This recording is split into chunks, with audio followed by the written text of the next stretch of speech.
Prolactin is a very big underdog. No one is speaking about it. They don't know what to do with the lab testing information. One of my patients, she was dealing with low libido and was trying to get pregnant. We ran her Prolactin and it was elevated in 55, 60, that range. She conceived and also had way better libido with her husband. High Prolactin actually blocks ovulation. It is the body's natural form, quote unquote, of birth control after having a baby. Your male partner is just as important as you are with understanding hormones. And so prolactin should be checked on him as well. I know that ADHD symptoms get worse in postpartum women. I'm wondering if part of that reason for dopamine being interrupted is because of high prolactin in the breastfeeding state. ADHD is strongly linked with lower dopamine. If you have high prolactin, dopamine comes down. For someone with ADHD, it can absolutely cause inattention, overwhelm, mood swings. This is like a little mini course in prolactin, which you never knew that you needed. The hormone you never knew you needed.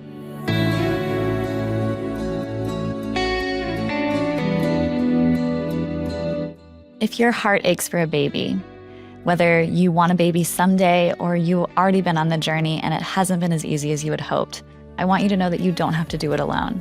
I created Womanhood Wellness for women just like you. Inside of this amazing membership, you have step-by-step doctor-designed blueprints unique to your womanhood type based on the season that you're in.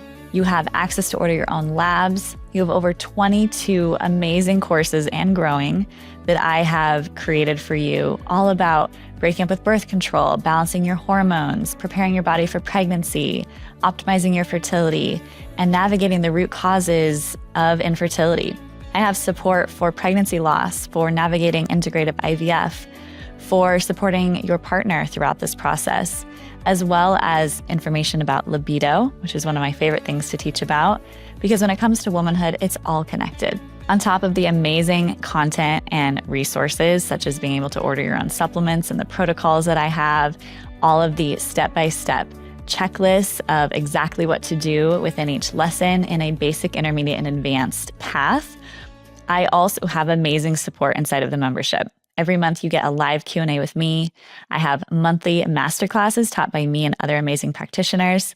And bi-weekly, we have connection calls where you get to really connect with women and share and feel seen. We have seasonal circles that are unique to the different seasons of womanhood. For example, if you are breaking up with birth control, or you're struggling with libido, or you are trying to conceive, maybe you're going through IVF, or you've had a pregnancy loss. All of these different scenarios require different support. And so these circles put you together with women just like you so that you can really connect and make long-lasting friendships. You'll finally understand your cycle, your labs, your body, your fertility, and you'll feel empowered in your womanhood journey. So if this sounds exciting to you, I encourage you to go to womanhoodwellness.com and use code podcast to sign up and save 20% on your first month.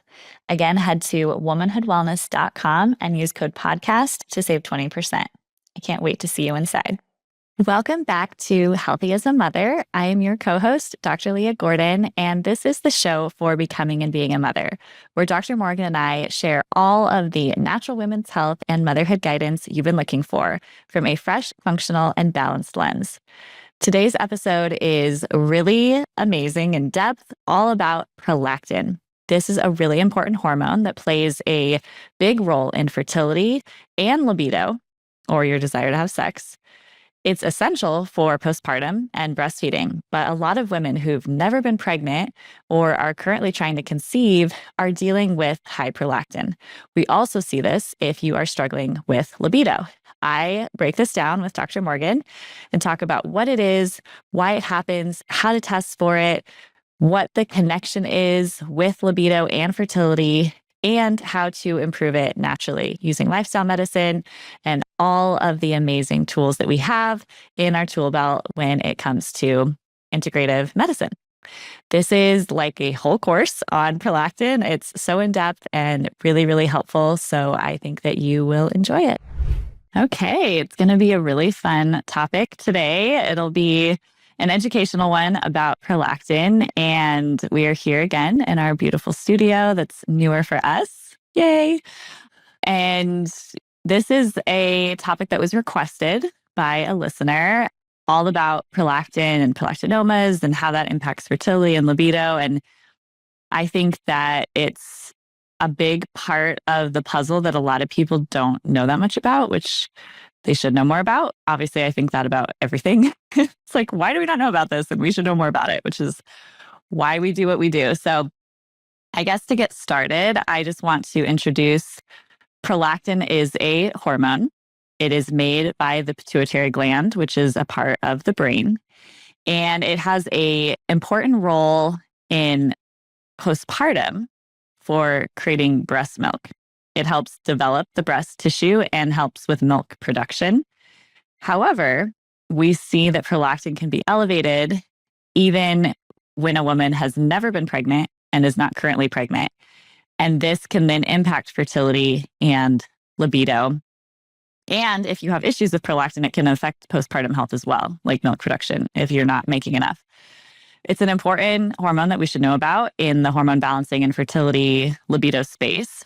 It has a couple other roles like immune system regulation and metabolism and mood. But what's really interesting, and we'll get more into this deeper into the episode, is that it has a paradoxical relationship with dopamine. Dopamine is a neurotransmitter that is involved in your brain's motivation and reward center, which is actually interesting, especially in the context of libido, which we'll dive into a little bit, but it has a very funny kind of relationship to each other. So we're going to kind of dive into that. But before we do, I just want to share a single story from a patient. So it's very common when I run labs on people to check prolactin. I do it on almost every person in my hormone panel. And for someone who is either dealing with low libido or is struggling to conceive, I often see prolactin elevated, not to the levels of what's called a prolactinoma, which we'll get into, which is a tumor in the brain, but just slightly elevation. And I found this on one of my patients. She came to me, she was dealing with low libido and was trying to get pregnant, which is common. And we ran her prolactin and it was elevated in like 55, 60, that range, which again, I'll go through all of this. But we did a bunch of the natural medicine stuff that I'm going to be teaching today.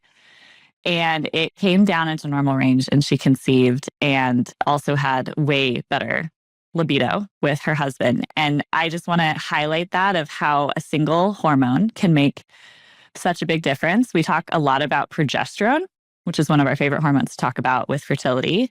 And that's important too. But prolactin, not to be confused with progesterone, is also one of those really essential, important hormones that we need to know about. So before we hop in, do you have any questions?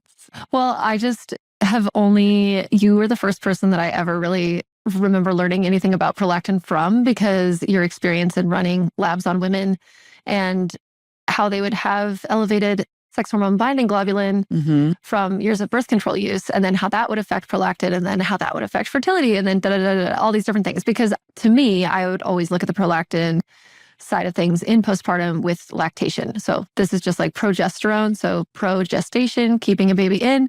Prolactin is for lactation, but it also has other, interplaying roles. Now, a question I do have for you is when you're talking about dopamine and they have a paradoxical relationship, are you saying like the higher the prolactin, the lower the dopamine? Yeah. So paradoxical, I guess that's a really big word. I shouldn't say that. They have opposite relationships with each other. So when dopamine is low, then prolactin can raise, because what dopamine is it's the brake. It's the brake on prolactin to say, hey, let's not make too much. And if you don't have enough dopamine, then that prolactin can start to get higher. Vice versa, if you have high prolactin, which we'll get into like the reasons as to why, it can lower your dopamine.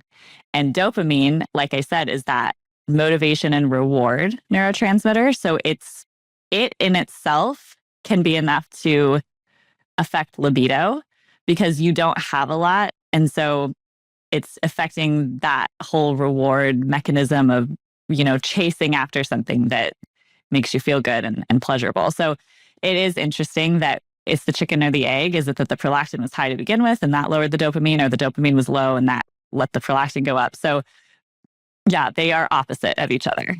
Okay, but if so that then what makes about in sense. a postpartum sense? Because I know you're probably thinking about it more in fertility sense, but what about in a postpartum sense with somebody? So what I'm thinking about selfishly is myself with ADHD. Yeah. And so when my prolactin is high, because I know that ADHD symptoms get worse in postpartum women, I think it has to do with low progesterone, probably also dopamine being interrupted. But I'm wondering if part of that reason for dopamine being interrupted is because of high prolactin in the breastfeeding state. And so will it work that way? Like if it's a physiologically purposeful rise in prolactin, it's not dysfunctionally high because of something else, but it's high because you're lactating and now it's keeping dopamine low. Is that? Yeah. Yes, absolutely. So ADHD is strongly linked with lower dopamine because it's the brain attention and reward circuit. Dopamine helps with focus, motivation, and like emotional regulation. And this is the things a lot of people with ADHD struggle with.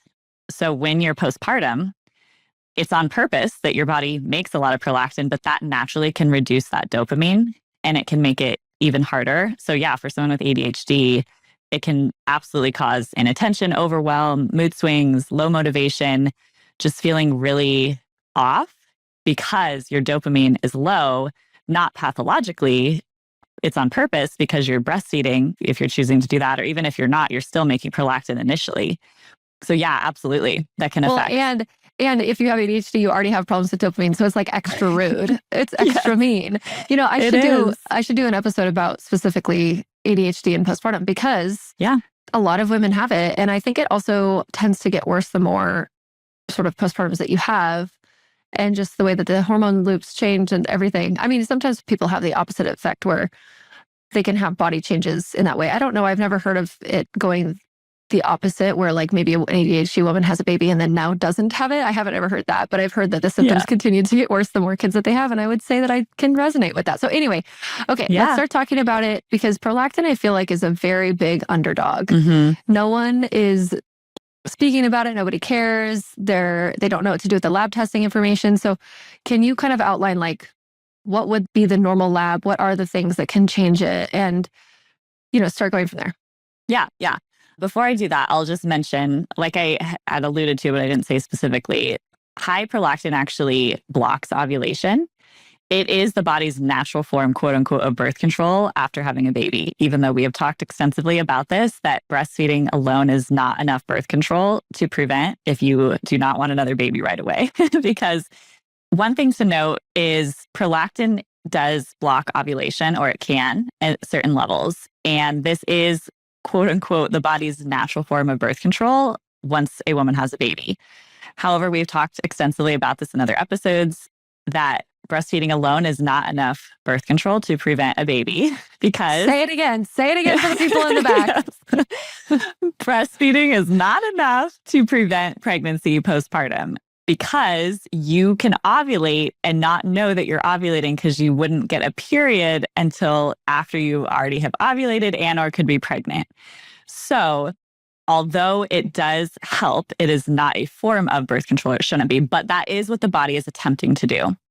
It is designed that way, that when you are breastfeeding and the more you breastfeed, the more prolactin you make, theoretically, that, you know, if you're suckling a baby like all day long, like you would be in early postpartum, that prolactin is so high that it's going to prevent ovulation.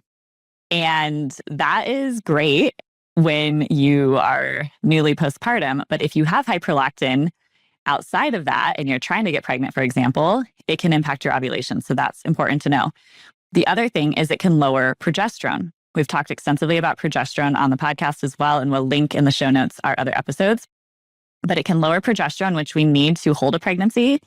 So you could have either infertility, not being able to conceive, or early pregnancy loss from that low progesterone. It can also shorten your luteal phases, which is the part of the cycle after ovulation when you're making progesterone. And again, this is because ovulation gets impacted, progesterone gets impacted. So just know that that is a thing. There is a reason for prolactin and it can cause problems. You can also have high prolactin in men. People forget this, but if you're, trying to conceive, your male partner is just as important as you are with understanding hormones. And so prolactin should be checked on him as well. It can suppress testosterone and sperm production. So this can be pathological in both partners. And it can affect libido in both partners. As we've already mentioned, their connection with dopamine and arousal and all of these things. So for someone who's just trying to conceive, libido might not be a part of your picture. However, to have a baby, you do have to have intercourse, and it helps if you want to do that. So it is kind of all connected. Or someone might be listening to this who isn't even trying to conceive, but is struggling with libido. Because prolactin affects both, I'm going to be talking about both of them. So I mentioned what prolactin does, but why does it go up? Outside of normal physiology, pregnancy, breastfeeding, if you're very stressed, this can raise prolactin, which sucks. Everyone's like, stress, like what? Like everyone's stressed. So yeah, this is like prolactin being elevated is kind of common, more than you would think. Sex actually can as well, especially nipple stimulation. Oh, wait a minute. Okay, so time out. Let's back up. Back to stress. Is it because there's some kind of correlation or relationship between cortisol and prolactin? Oh, that's a good question. I'm sure there is. All hormones are interconnected. And so I don't know the exact mechanism. The pituitary gland in the brain is associated with a lot of the other hormones that play a role in the HPA axis, the hypothalamic pituitary adrenal axis, which your brain makes hormones that go to your adrenal glands, which is where your stress hormones come from. And they're sort of all interconnected, and your thyroid is thrown in there as well. And so, yeah, I think it has a lot to do with that. It can also have a lot to do with dopamine, as well as nutrient deficiencies, which we'll get into. Sleep also, lack of sleep, which it's the reason why I brought up dopamine earlier in the episode is prolactin and dopamine are so interconnected. The things that lower dopamine are also stress, lack of sleep, like these kind of things. So it's sort of like, okay, is it the chicken or the egg, like I mentioned? But yeah, stress, sleep issues, exercise, actually over-exercising can be a big factor with prolactin issues. Again, is this, what is it exactly? It's hard to say. So lack of exercise and over-exercising both can contribute. The lack of exercise is because of the dopamine picture. If you never move and you never exercise, you're not going to have a lot of dopamine, but over-exercising as well. With exercise and fertility, we always want that Goldilocks. Not too much, not too little, right in the middle. It's such a huge issue for women in the reproductive world, because I think that the tendency to want to push yourself so hard and be in really intense exercise is ingrained in us from just kind of the generation I think that we're in and the way that we grew up. There's definitely a lot of, the pendulum has swung back where people are seeing the benefit in things like, yoga, Pilates, walking, strength training is great and fine, but we don't need to be running marathons in order to have an exercise life. Yeah. And that's okay. I also think probably part of it goes back to the HPA axis for exercise being one of the root causes of higher prolactin because of the stress on your body and on your system. And so it's just everything in balance. Yeah, everything in balance. This is the key to fertility, 100%. And so there are also medications that can impact prolactin, antidepressants. So if you're on an antidepressant, definitely be aware of that. Antipsychotics, anti-nausea meds, which isn't super common, but if you're postpartum I don't actually think a lot of people would be nauseous postpartum, definitely during pregnancy, but that doesn't matter. But just being aware of that. And then birth control can, for some women, raise prolactin, and it's more the combo pills where there's an estrogen component. It's estrogen itself that can play a role in that higher prolactin. So not necessarily the progestin only, like the mini pills or the hormonal IUDs. Those kind of things aren't shown to impact it as much, but definitely the ones that contain estrogen derivatives are a factor. There are certain health conditions. So prolactinoma is the big one. One of the most common misunderstandings in patients and in doctors is that prolactin outside of normal range automatically equates to a prolactinoma. And that's not true. Prolactinoma is a benign, meaning non-cancerous tumor. So growth. Tumor is just a growth of the pituitary gland where prolactin is made.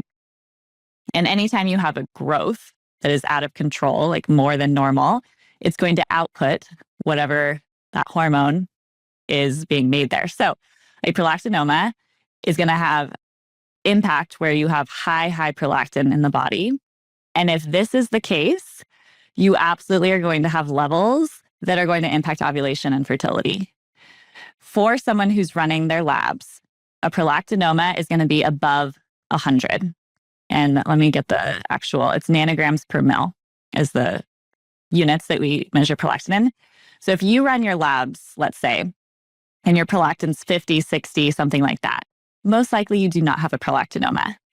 If it's above 100, especially in the 200s, 300s, 400s, that's the time when it's like, okay, there might be a growth. And that is when I would recommend imaging. And you might have to be on a medication that helps to bring down prolactin to get pregnant.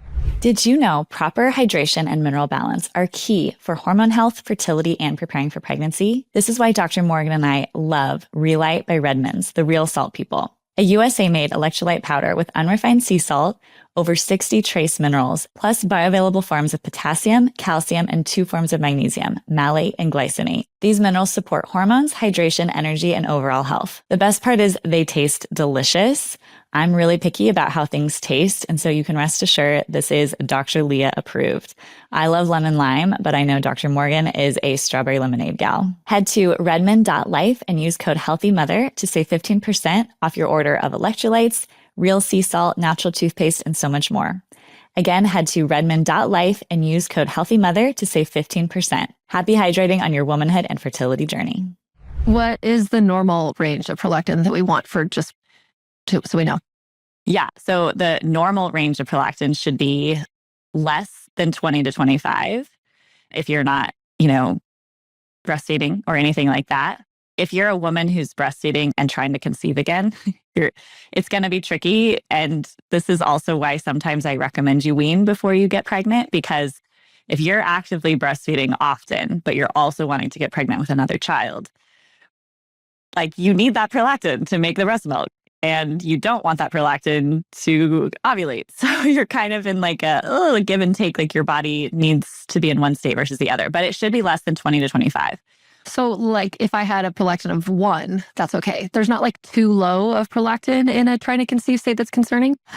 I would say that would give me pause if someone had a prolactin that was that low, because you should be making some, okay, but not like if that were the case, I would want to look at your other pituitary hormones to make sure that there's not something going on where you're not outputting any hormones. So it should be, I would say, between like 5 and 20, ish. Around 10 or 15 is probably normal for women. Even 20 is okay. In my world, as soon as it's 25 and above, I'm thinking, what's going on? And if it's below 100, above 25 and below 100, even more like below 75, I'm thinking natural medicine is going to definitely improve, most likely. If we're getting in the 75, creeping up into the hundreds and anything above that, then I'm thinking more of a prolactinoma. Okay, last question. Yeah. Where in your cycle do you need to get your prolactin tested? That's a good question. You can technically check it whenever, but I like the range to be with my day 3 to 5 labs at the beginning of a woman's cycle. So day 1 is the first day of bleeding. So 3 days into your period, I typically do a whole hormonal panel and include prolactin there. There are variations throughout the cycle, somewhat with prolactin, but you could technically check it at any time. It's not necessarily dependent on your ovulation like things like progesterone and estrogen are. But the key with testing prolactin is that nipple stimulation and exercise increase it. So you do not want to have sex and or do any intense exercise 24 hours before you do the test. This is a really important thing because a lot of women, will have sex the night before, they have their blood draw the next day and their prolactin's high, but we don't know if it's truly high or not. So you just want to take a break for at least 24 hours. Definitely don't get up and do your exercise before you get your blood drawn. I know some people would be like, why would you do that? But some people do. So just be aware of that. And yeah, nipple stimulation is nipple stimulation. Your body is like, oh, what's going on? We need to make some prolactin for this baby, even though it's not a baby playing with your nipples. So be aware of that. Yeah. So those are the ranges of what to do. Some other things that increase it are low thyroid. So hypothyroidism. This is probably one of the most common reasons for high prolactin outside of postpartum. And what happens is when your thyroid is low, it stimulates a hormone called TRH. And this comes from the pituitary gland where prolactin is made. And so that thyroid constantly stimulating to be like, we're low in thyroid, help us, send more thyroid. It inadvertently also triggers prolactin. So they just are in the same area, and a lot of blood flow and stimulation to that area can cause that prolactin to go up. So if you are struggling to conceive, thyroid issues alone can cause fertility stuff, but it also might also be aggravating and activating prolactin. So they're important to test together. PCOS can sometimes cause elevations. There can be like injuries that can lead to that. The other thing, we already mentioned stress and poor sleep. Wait, really quick. You said injuries that can contribute to PCOS? No, to prolactin stuff. Oh, like a brain, like a TBI? Prolactin. Yeah, or like even chest wall injuries. Like there's different things that can potentially increase it. It's not very common. Okay. Yeah, just anything that can kind of impact the HPA axis, but less common. More common would be vitamin B6 deficiency. We have to have vitamin B6 to make dopamine. If we do not have enough, we cannot make enough dopamine. The brake on prolactin goes away, and so prolactin goes up. And this is very common. It's also a nutrient that's needed to make progesterone. So everything's connected, right? Like we need enough nutrients to do lots of things, but vitamin B6 is needed for prolactin. The other kicker is marijuana. A lot of people, especially in states where it's legal now, consume marijuana more often, whether they smoke it or eat it. And this also disrupts that dopamine creation, leading to higher prolactin. So it's the THC, it's not the route. Correct. So if you smoke THC, the impact is much greater. Oh. It impacts much greater, and we see higher spikes. But even if you ingest like in a gummy or an oral form, it can still have effects on the prolactin system. It's why a lot of people, that classic like marijuana high, are very unmotivated. They just kind of hang around and want to Eat. not do a lot. Yeah, eat munchies. It's because it lowers your dopamine. It lowers your motivation and your reward center. And so, then in a way you're looking for things to boost that, to stimulate it. So it would be like, there's lots of different reasons as to why people keep smoking, but it does lower the prolactin, or the dopamine, I'm sorry, and then it raises the prolactin. So that's something to be aware of. And then high intensity exercise, we already talked about that. So all things to be aware of. And it sounds simple, but even just focusing on good nutrient support, good stress reduction, and good sleep, and a balanced exercise routine can be super, super helpful. So signs and symptoms. How would you even know if you have high prolactin? It's kind of hard to know, but there are some symptoms. If you have irregular absent cycles, even though I have lots of patients, and myself included, who have normal cycles with high prolactin. So know that. If you have infertility or recurrent pregnancy loss, this is definitely something to check. Low libido or any sexual dysfunction, issues with arousal, or just not feeling, because I know in the intensity of my low libido season, I would have great sex, honestly. And then I'd be like, yeah, I don't ever need that again. Like there's just zero, that was it's like how someone feels if they eat a piece of cake. They're like, yeah, whatever. I'm just not, I don't ever need that again. Even though it was great. It's this is low dopamine. You're just and so that's not normal. Usually the body tends to want to seek more pleasure and all of that. If you have breast tenderness or unexpected lactation, if you're not postpartum and you're having breast milk production, that is a huge red flag. And most likely you do have a prolactinoma. That's definitely worth testing. Headaches or vision changes, that could be because there's an actual tumor in the pituitary gland. And then the one thing, like you mentioned, postpartum, this episode's more about fertility and libido, but I'm just thinking right now, I have a patient who was having a hard time with milk supply. And she does have low thyroid. So we were working on that, supporting her thyroid and all of that. However, when we actually checked her prolactin, it was low. And her prolactin was not high enough postpartum. So she was just not able to make enough breast milk for whatever reason. Is there anything that can be done to increase it? That is tricky. It is honestly easier to lower prolactin than it is to raise it. Okay. That's what I thought. There's not a lot that you can do. And it's not necessarily normal other than, suckling often, always having the baby on the nipple and doing all of the other things to support it with milk supply. It's a little tricky to raise it. Yeah. So before I talk about kind of what we do to support, I think it's important to just mention this whole thing about libido. I've shared this probably before, but when I had full private practice and I was just seeing lots of patients every day, I would ask all my patients about their sexual satisfaction. And 95% of them said that they were not satisfied. And that is really crazy to me. Mm. And I think we just don't realize as a culture how low libido or sexual dissatisfaction is so common. And most doctors don't even ask their patients this. I've never, ever been asked that by any doctor ever. Yeah, no. And how could you? I mean, there's sexual medicine branches of the conventional world, and they are so rare. And I've been dealing with stuff for my whole adult life, and I had never even seen a sexual medicine specialist. I didn't even know that was a thing. And I'm currently on a schedule to see someone just because I want to understand what they do and maybe have them on the podcast and stuff. But outside of that, I don't think it's something people are asked often. And so I just want to share, if you're listening to this and you're like, yeah, I'm also dealing with low libido. For those who don't know, libido is the desire or drive to want to engage in intimacy and sex and things like that. It's different than arousal. Arousal is your body's physiological response to, touch or to pleasure. They are intimately connected, but they are different. So think of arousal as between the legs and libido is between the ears.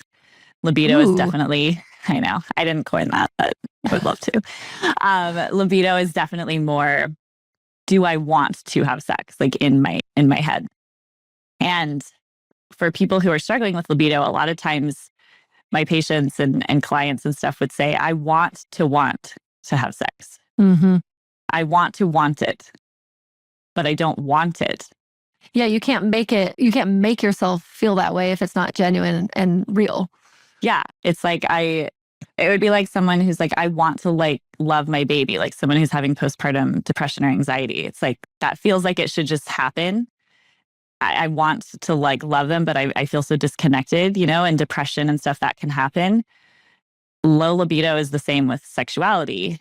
And there are so many reasons for it. And I'm going to have a whole deep dive inside of my new membership, Womanhood Wellness. So if libido is something that you're struggling with, whether you're trying to conceive or not, it's kind of a separate, although connected thing.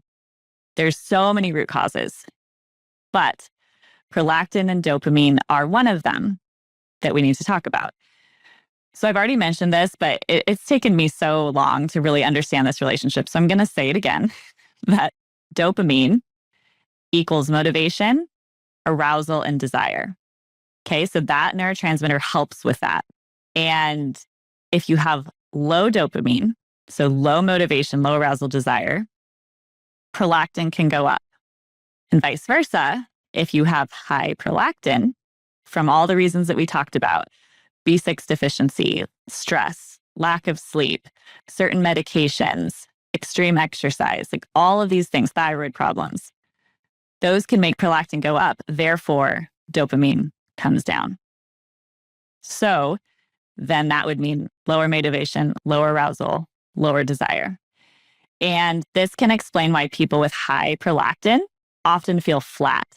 They feel tired, they're disinterested, they're just that's my way to describe it. I'm just I don't care, I don't want it. It's not like they're turned off by it, oh, I hate that. They're just there's nothing in me that's driving me toward this. And dopamine helps to fuel libido. So we definitely need that. And when you have prolactin that's high, this can also bring down your normal hormones as well, like testosterone and estrogen that play a role in libido. So you're kind of getting a double whammy. You have the lower dopamine that affects motivation, desire, arousal, and you have the prolactin that is downregulating your other hormones that also play a role in arousal and libido. So it's kind of a double whammy and a big deal. Rude. I know. It's very rude.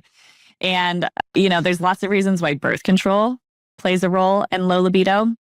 That's a whole topic for another podcast. It can play a role with sex hormone binding globulin, like you mentioned, lowering testosterone, but it can also impact it with this picture.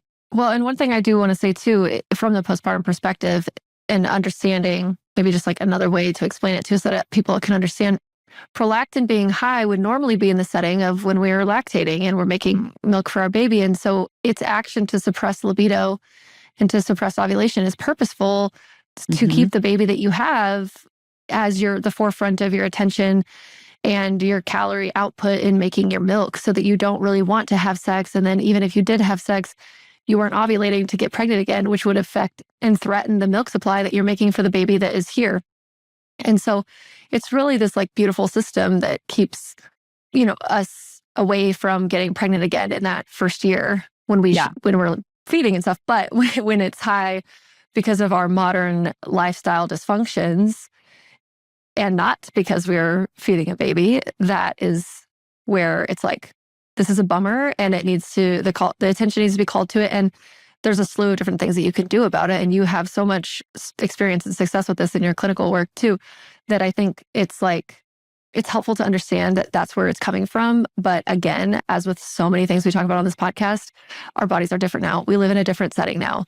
And we have to actively work against these factors when things are not working well for us. We have to understand, okay, well, why is my physiology doing this? Okay, well, that makes sense. And let's, backtrack and figure it out. Yeah. And I'm so glad you brought that up, because for a long time, I worked in the hormone balancing and fertility space. And I myself wasn't a mom yet, and I wasn't in postpartum. And it's not to say that anyone who's not been in that space can't help women, but it has opened my eyes to a whole new, completing the arc. And I've taught about prolactin. I've helped so many women for so long, but I had never brought in that piece. And as you just said that, I'm like, okay, think about it. In nature, physiologically, back in the day, we're talking about, evolutionarily, why our bodies are designed this way. You love that anthropology stuff. Normally, when would be the time that you're the most stressed and the most sleep deprived? It would be postpartum. Yeah. Because we're not, back in the day, long, long ago, we're not up late at night with screens. We're not having these really stressful jobs. We'd have bursts of stress when we're hunting or, escaping from the tiger. And then for the most part, we would be very regulated in nature, grounded all the time, following our circadian rhythm. It's postpartum for a woman, even back then, that would have been more stress and more sleep deprivation than probably any other time.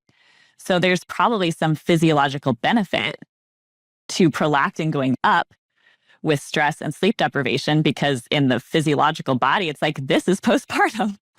Yep. This is the time that you should be nursing your baby, because that's therefore what other time would you have this chronic, unrelenting sleep deprivation and stress other than postpartum? And so it would be beneficial to have more checks and balances to increase that prolactin to keep that baby alive. So I was just thinking about that out loud. Yeah, I love it. I mean, I think it's really cool to outline these reasons, because it's not just random. It's not just well, that just happens and we have to deal with it. Yeah, it's stress just happens. Yeah. It's oh no, this all has intricate, beautiful, complex, designed reasoning.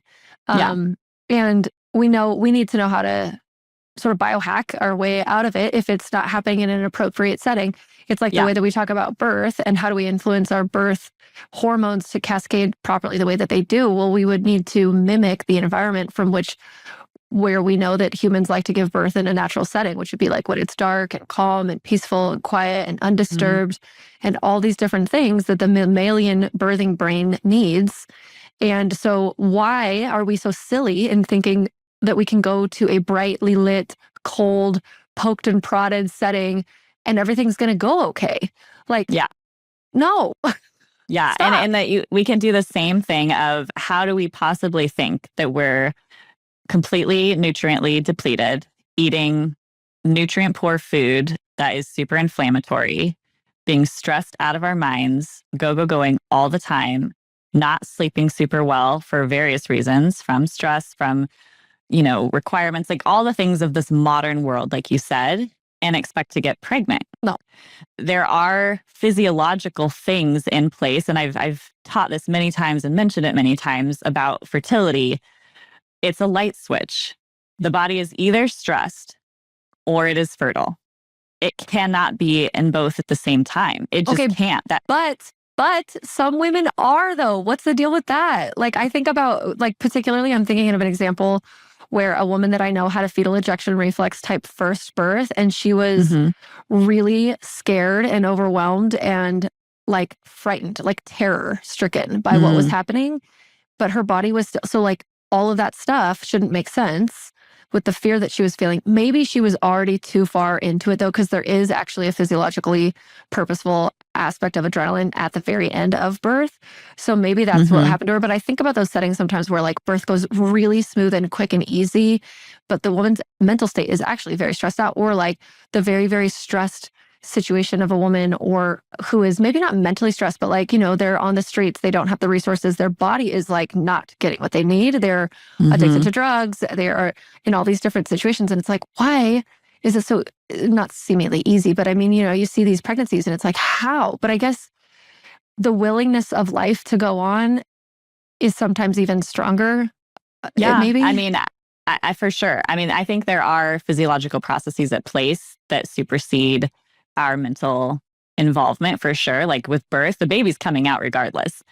Eventually the baby's going to come out because the body is going to make that happen. It obviously goes smoother for the most part in certain situations when you're in that better mindset. Fertility as well. Yeah, people get pregnant sometimes when they were in a situation where they didn't even want to be engaging in sexual intercourse, if you know what I mean. In case children are listening, there is a physiological response that is, okay, the sperm is here, the egg is here, we're going to meet and grow life, even if that event was very stressful to you. But for people, it's with birth, it's like the baby's coming regardless. But with fertility, it's like it might not ever happen for somebody depending on the situation. But yes, there's tons of situations where there are stressed out, high-strung people who get pregnant, for sure. Yes. And I think it's also just everybody has different factors that are laying into it for them. And for some people, they have maybe really, really good all other base level factors. Their hormones are good, they're but like they do have this kind of top layer of stress that if we can remove, that's the barrier. And then now, boom, pregnant. Or it was this top layer of like a little bit of blood sugar dysregulation, or like not quite enough nourishment. And then we like fix and change that. And now we can get pregnant. We don't ever know, but everybody has their different cogs in the wheel. Again, one of my other favorite analogies. But it's so true, because they're different proportions, they're different sizes. The way I see it in my brain is like, maybe there's like 5 or 6 different colors of them and a couple of different sizes. And each woman has this like board of these things that are happening in them for their whatever, thing that they're trying to do, whether it's get pregnant, prevent pregnancy, have, good milk supply, like whatever.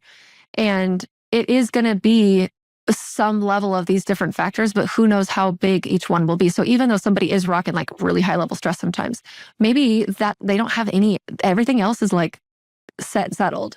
And the willingness for this physiological process to take place is not impeded by that. Yeah, exactly. And I mean, everyone always brings up drug addicts with pregnancy, and it does feel very unfair because a lot of times they don't even want the babies. But I personally think a lot of addicts conceive easily because they aren't stressed, because they're doing things that are calming them down. They're not trying to pay bills in $1 million home and rushing here and there and doing 1,000 things. And most likely they're super nutrient deficient. And it's not that their children are without issues, but there are like you said, it might be that's one cog in their wheel, but the other wheels aren't as bogged down.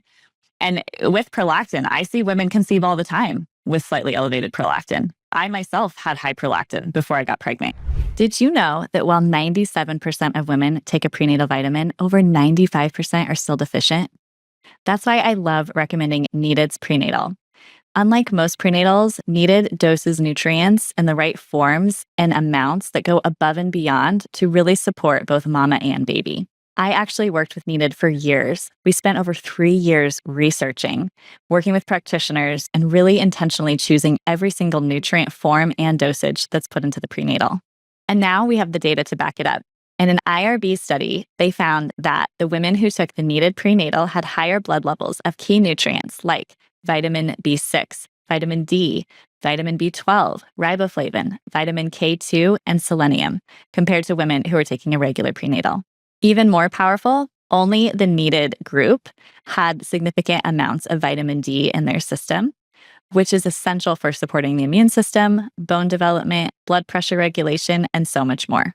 This study reinforces what we've known for a long time, that real nourishment really makes a difference, and the proper nutrients support fertility, pregnancy, and baby's health. Needed isn't just aiming for adequacy, they're supporting what's possible. No matter where you are along your fertility or pregnancy journey, Needed is what I recommend.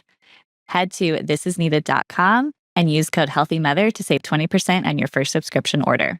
Again, head to thisisneeded.com and use code HEALTHYMOTHER to save 20%. Okay, now back to the show.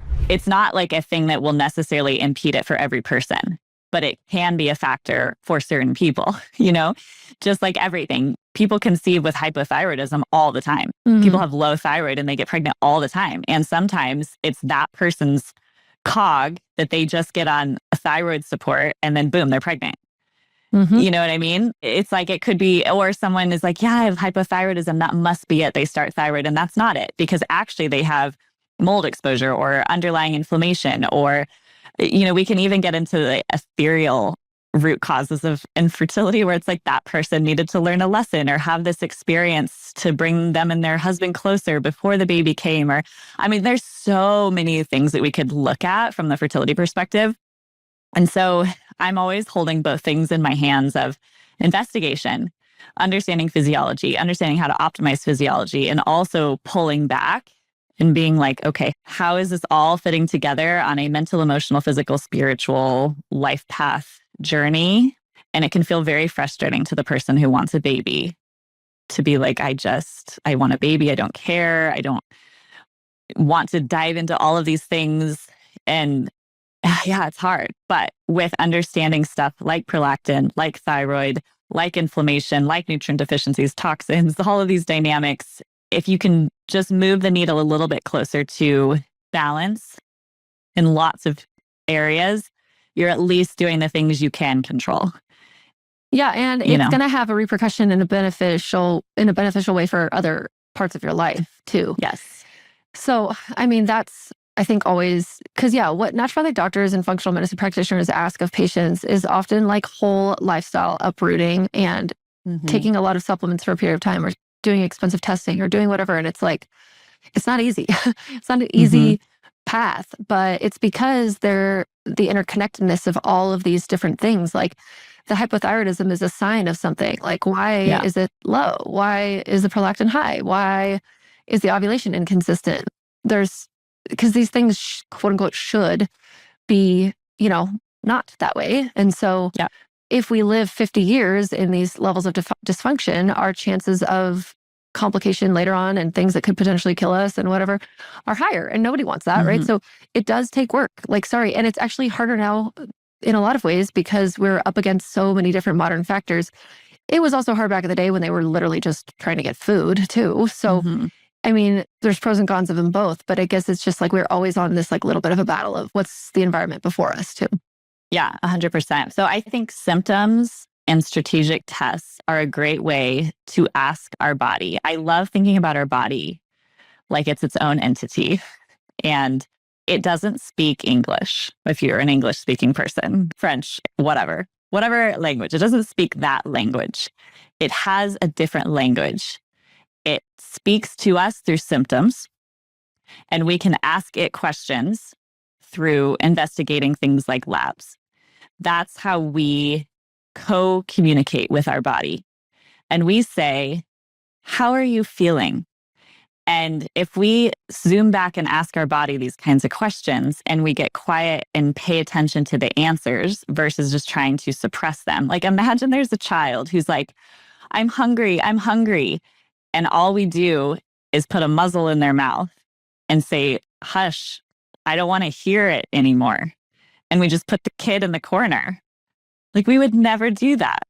But that's what we do to our body when it's screaming at us, I'm starving, or I'm underslept, or I'm stressed out. Like, if you think about your body like a child, which helps me a lot and helps my patients a lot. And we say, what are you trying to tell me with these irregular cycles? What are you trying to tell me with this low libido? What are you trying to tell me with these anger outbursts that I keep getting? What are you trying to tell me with the joint pain I'm experiencing? And if we start to learn how to ask better questions and listen to the answers versus covering them up with pharmaceuticals, and how to use strategic testing to get the information that it can't tell us, like checking things like prolactin. It might not be able to tell us I have high prolactin, but we do a test and let's say it's there, or low progesterone or whatever. And then we need to say, this little baby body, this child body of mine, am I feeding it well? Mm-hmm. Is it sleeping enough? Like, Mm-hmm. think of it literally like a child. Am I pushing this little kid so hard that it hardly has a chance to breathe? Mm-hmm. When we think of it like a child, we would never do that. We'd be like, oh my gosh, you need to rest. You just did 1,000 things. Let me go make you a warm, nourishing soup and put you to bed, because my gosh, I can't believe we just went through all of that together. But when it's our bodies, we don't. And so I don't even want you to listen to this episode and be like, oh, I need to go check my prolactin. If it's high, I like need to do all of these things to like force it down, which I'm going to tell you some things that you can do to help rebalance it. But at the end of the day, if your prolactin's high, it's telling you something is off. And if you have other symptoms as well, and fertility struggles is one of those symptoms, but you can even get more specific and targeted to understand what exactly is going on. And I teach all of this inside of my membership, Womanhood Wellness. It is like body literacy of learning how do we have these conversations and how do we learn how to communicate with our bodies and then help our bodies. Because just like a child, if she's tired and hungry and totally burned out, we're not just going to like open her mouth and pour a bunch of like vitamins in her mouth and get her to like go back to soccer practice, you know? Right. It would be like, wow, you need to rest. This is crazy. Like, I can see you're communicating with me well now that I'm paying attention that you need something. And that's what this is. That's what prolactin is. That's what any of these hormonal imbalances are, is they are clues. They are the language of our body to tell us something is off. Is there a time and a place for pharmaceuticals? Sure, absolutely. We talk about this on the podcast all the time, when there is a time and a place for intervention. Mm-hmm. If you actually have a prolactinoma, you actually have a tumor in your pineal, or your pituitary gland, not your pineal gland. That would be crazy. In your pituitary gland. That might be kind of fun. Yeah. Enlightened. Yeah. If you actually have a tumor, that is a time and a place to potentially use pharmaceuticals. But mild elevation of prolactin is not that time and a place. So this is important and why it's important to test. So there are what are called dopamine agonists. An agonist means like, dopamine-like, medication that is dopamine-like. And we talked about how we need dopamine to bring down prolactin. So if we take a pharmaceutical that looks like dopamine agonist, it will bring down prolactin. So things like bromocriptine is a very common one. In a prolactinoma situation, that could be a possibility for sure. But like I said, it's greater than 100, much greater, all of that stuff. From a natural medicine perspective, we already said, okay, we've listened to the body. What is it telling us? Reduce stress, improve sleep, optimize your thyroid, figure out what's going on with your thyroid. Is it just nutrient deficiencies that are leading to low thyroid? Or do you have a gut microbiome imbalance that's causing Hashimoto's? Do you have Epstein-Barr virus that's contributing to Hashimoto's? There might need to be deeper evaluation, because just like a language, if someone says, I'm hurt, okay, you say, well, tell me more about that. In what way are you hurt? And then you start asking questions and diving deeper. And that's what the body, is about. So if your thyroid's off, why? What's going on? Let's dive deeper. And then if you are using marijuana, I would first ask why. Why are you using marijuana? Because if you don't ask why and just say, stop it, stop smoking, stop taking marijuana, stop drinking alcohol. Okay, they're doing it for a reason. We learn how to self-medicate with food, with substances for a reason. Is it unresolved trauma? Is it a neurotransmitter imbalance because you have a nutrient deficiency? Is it you have a dynamic at home that doesn't feel safe? Is it, the amount of things it can be goes very deep. So that's what I would say is, why are you using marijuana in the first place? Get to the root of that, and then you don't even need it. So yeah, that's another thing. So for nutrients, vitamin B6, a high dose of high quality vitamin B6 alone could be helpful, like around 50 to 75 milligrams. I really like PLP. It's a really active form of vitamin B6. Things like zinc and magnesium, I would say they're the culprit. Vitamin B6, zinc, and magnesium are sort of key in all of the reproductive hormones. They make testosterone, they make prolactin or progesterone. They're important for everything. And then one of my other favorite natural tools is Vitex. So Vitex, also known as chaste tree berry, is a really helpful herb. We use it a lot when progesterone is low. It helps to kind of rebalance that picture. It also helps to lower prolactin in some cases. So that can be really helpful. However, I always recommend doing this with the help of somebody who understands herbs and knows what's going on. You don't want to just start Vitex and be on it for the rest of your life. And if you start it and become pregnant, you don't want to just pull it right away. Yeah, I was just going to say, if you start taking Vitex, it's one of those ones where you have to take it through your first trimester, unless you want to switch over to supplemental pharmaceutical progesterone, because it is a progesterone and supportive herb, and so it may also be helping you get pregnant because of that avenue. Mm-hmm. Again, also interconnected, and so then you don't want to pull back on that sort of progesteronic stimulation that it's giving you, and now you're in a deficit and then have some sort of like an unnecessary loss. So it's one that you would continue through the first whole entire trimester, then you could stop. But a lot of people will be like, oh, I was taking that and then I didn't know if I could take it when I was pregnant. And then they stop. And then it's like, oh, we don't want to stop that. Yeah. That's a really important one, that we just don't mess with anything that is affecting the progesterone in the first trimester, because you just never know. And then you can blame it, be like, oh my gosh, I lost the baby because of this. So it's just something to know. Balancing your exercise, avoiding overtraining. This helps so many different things. And again, just finding those root cause solutions. So when to seek help, obviously, if you have prolactin that's repeatedly elevated, if you check your labs and it's really high, always do a repeat test in a controlled environment. Make sure you didn't exercise or have nipple stimulation. Make sure you were fasting that morning, that you didn't have a lot of stress that last day or the morning of. Just making sure, yes, this is good. If you're having headaches or vision issues, absolutely, that's where imaging might be important to rule out a tumor. And then if obviously you're struggling to conceive for 6 to 12 months, it's important to look at this stuff and figure out what's going on. It's just so easy to tack onto a hormone panel. Like, yes, there's just no reason. If, this is one of those where maybe I could see some conventional practitioners being resistant to adding it. And they're like, no, you don't need to do that. We'll just do your estrogen, progesterone, and we'll do them on whatever day we want in the cycle, and not in any kind of system that makes any freaking sense at all.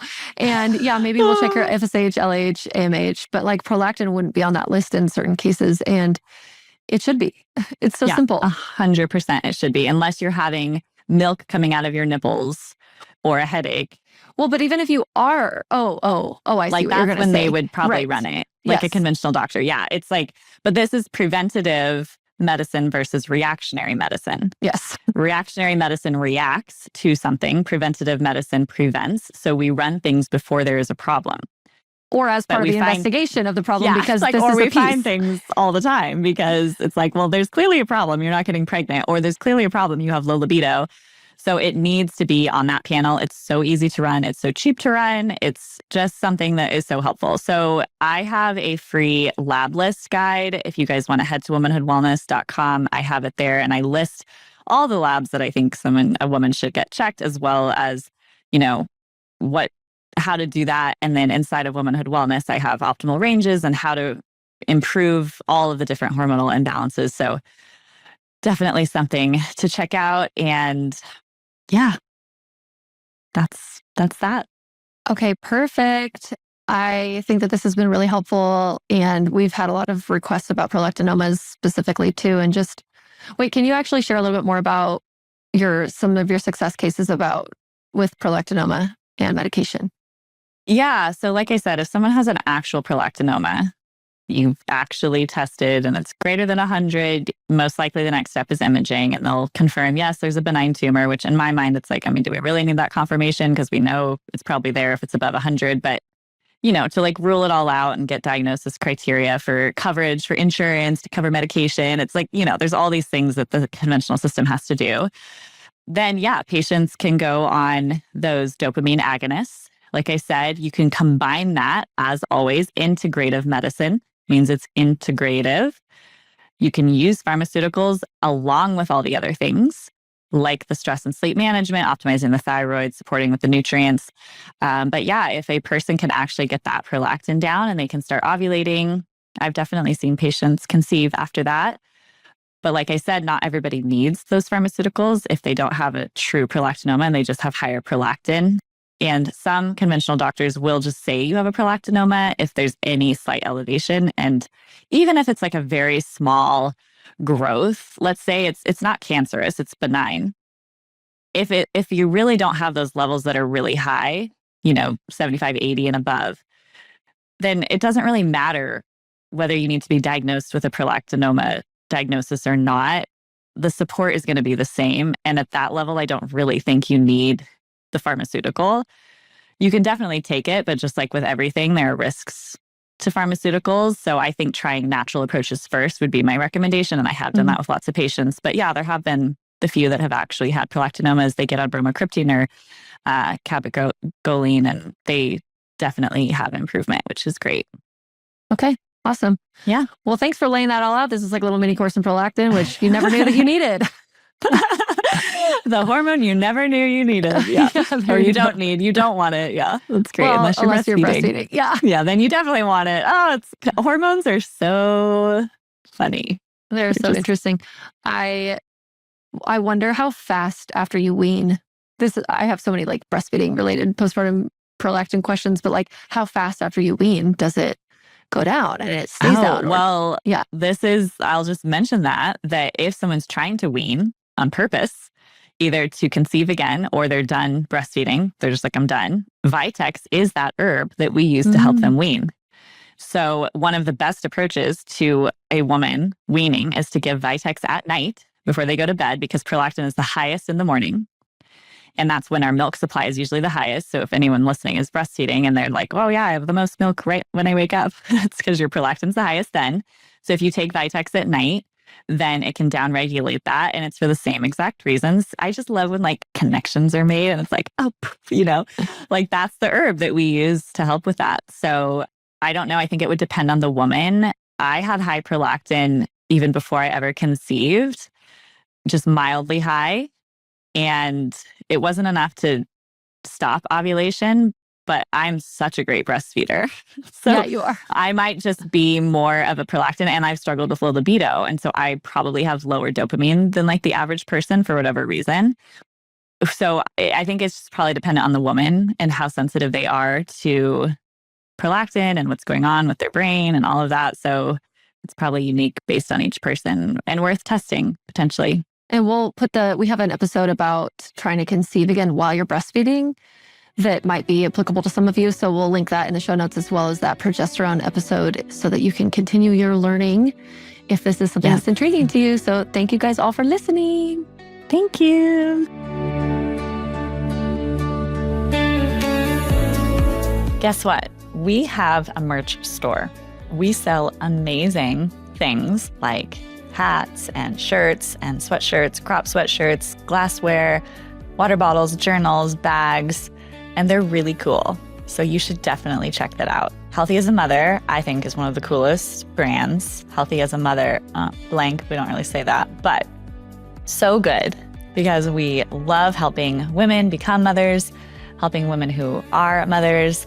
And it's really fun to not only have a cool saying on some of your merchandise, but it also helps spread the word so that we can continue to do this amazing work in the world. We absolutely love podcasting, and it is so much effort on our part. And so every little bit of your support helps.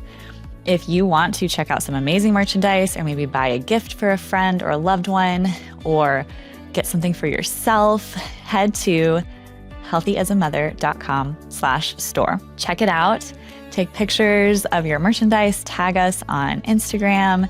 We would love to hear feedback on if there's other things that you would like to see in the store, because we are doing this for you. So again, head to healthyasmother.com/store to check out that merchandise. And yeah, I hope that you enjoy it. Thank you so much. In order for others to hear this information, please leave a review with Apple Podcasts. Subscribe and share with a friend who would benefit from this content. Please remember that the views and ideas from this podcast are for informational purposes only and are not intended to be a substitute for medical care of any kind, including the diagnosis and treatment of any disease. Consult with your provider before integrating any of this information into your own healthcare plan. A healthier future starts now, and it starts with you.